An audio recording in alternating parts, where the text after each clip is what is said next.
be windy, but I think it should be pretty nice overall to be able to enjoy whatever food on a stick you would like for today or really through much of the weekend. But there are some snags along the way, so let's break it down for you. For at least today, we're looking at mid 80s as we head into the afternoon hours, low 80s around 6 o'clock and still breezy. Things getting quieter as we head into the evening hours with temperatures dropping into the 70s. So the end of the event should be nice and calm for you to grab up any last minute snacks. Today, we're looking at 80s. If you've got travel plans, I'd steer clear of areas to the southwest. That's where we're looking at triple-digit temperatures today for Dodge City, and you can see all that warm air continuing to filter in towards central Iowa. That's being brought to us by those winds that continue to pick up for us. Let's look at those winds. Throughout today, we'll be seeing gusts mostly staying between 25 to 30 miles per hour, depending on where you are, but you can see stronger winds are expected farther to the north.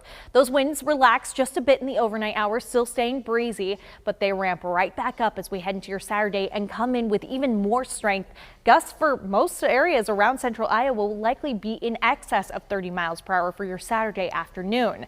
But all of this is coming right before another big change. We're expecting a front to get dropped and pass on through the state, and that's going to bring us some precipitation. It won't be for your Saturday. We're still going to be warm, hot, windy, and then as we get into your Sunday, that's when we start to see that front pass through, and with that, some precipitation. Light rain expected around the metro as we head into the late morning hours for your Sunday, continuing to watch that pass on out through the southeast as we head into Sunday afternoon.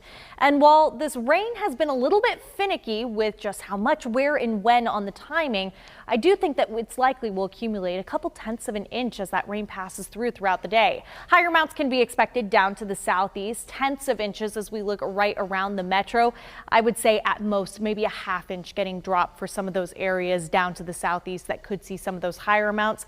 A couple thunderstorms aren't entirely out of the question, but at this point I'm not expecting anything with any severe potential. So we're going to continue to watch Sunday for you over the next couple of days. But even temperature wise, look at the difference between Saturday and Sunday. Upper 80s, possibly even looking at record-breaking temperatures for a couple spots, down to the upper 60s for Sunday, and this being a sign of what's to come. As we head into the rest of next week, we're going to continue to watch those temperatures dip on down. Mid 60s expected for your Monday and Tuesday, down to the lower end of the 60s for your Wednesday. Overnight lows sinking down to the 40s. And then look at next Friday, temperatures even in the 30s. Thursday, Friday, we could even be talking about the potential for some frost. That's something that we're going to be talking a lot more about next week, but boy, that's a widely different topic compared to what we're talking about today and tomorrow with all of the heat and all of the wind. So you got to be prepared for a couple of big changes that are going to be happening throughout the weekend and into next week. But today, just expect plenty of sun.